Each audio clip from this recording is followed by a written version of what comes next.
2 ವರ್ಷದ ಅವಧಿಯಲ್ಲಿ ಅಭಿವೃದ್ಧಿಗೆ ಅಂತೇಳಿ ಸರ್ಕಾರ ಒಂದೊಂದು ತಾಲೂಕುಗಳಿಗೆ ಮೊನ್ನೆ ತನಕ ಕೊಟ್ಟಿದ್ದು 10 ಕೋಟಿ ರೂಪಾಯಿ ಅನುದಾನವನ್ನ ಗ್ರಾಮ ಪಂಚಾಯತ್ ಸದಸ್ಯರು ಕದ್ದು ಓಡಾಡುವಂತ ಪರಿಸ್ಥಿತಿ ಕಾಂಗ್ರೆಸ್ ಸರ್ಕಾರದ ಕಾಲದಲ್ಲಿ ಇವತ್ತು ನಿರ್ಮಾಣ ಆಗಿದೆ. ಜೂನ್ 23ನೇ ತಾರೀಕು ನಮ್ಮ ಎರಡೂ ಜಿಲ್ಲೆನಲ್ಲಿ ಒಂದು ದೊಡ್ಡ ಹೋರಾಟವನ್ನು ನಾವು ಕೈಗೆತ್ತಿಕೊಂಡಿದ್ದೇವೆ.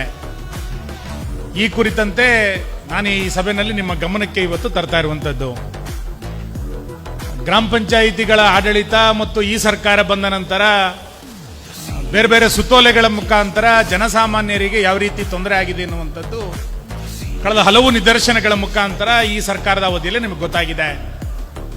ಸಿದ್ದರಾಮಯ್ಯ ನೇತೃತ್ವದ ಕಾಂಗ್ರೆಸ್ ಸರ್ಕಾರ ಬಂದ ನಂತರ ಒಂದು ಜನವಿರೋಧಿಯಾದಂತಹ ನಿಲುವುಗಳನ್ನು ಈ ಸರ್ಕಾರಗಳು ತೆಗೆದುಕೊಳ್ತಾ ಬಂದಿದೆ.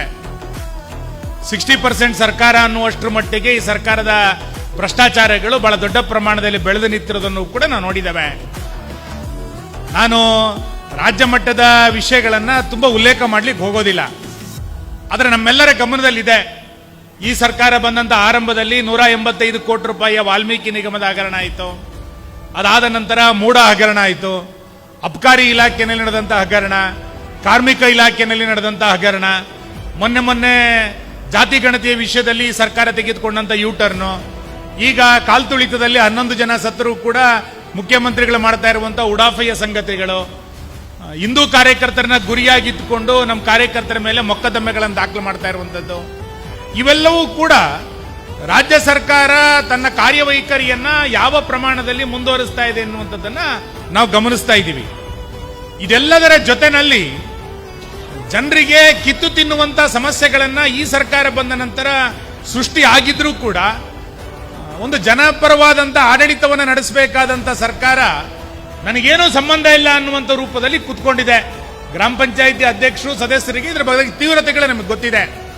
ಮಾತೆತ್ತಿದ್ರೆ ನಾವು ಗ್ಯಾರಂಟಿಗಳನ್ನ ಕೊಟ್ಟಿದ್ದೇವೆ ಅಂತ ಹೇಳ್ತಾ ಇದ್ದಾರೆ.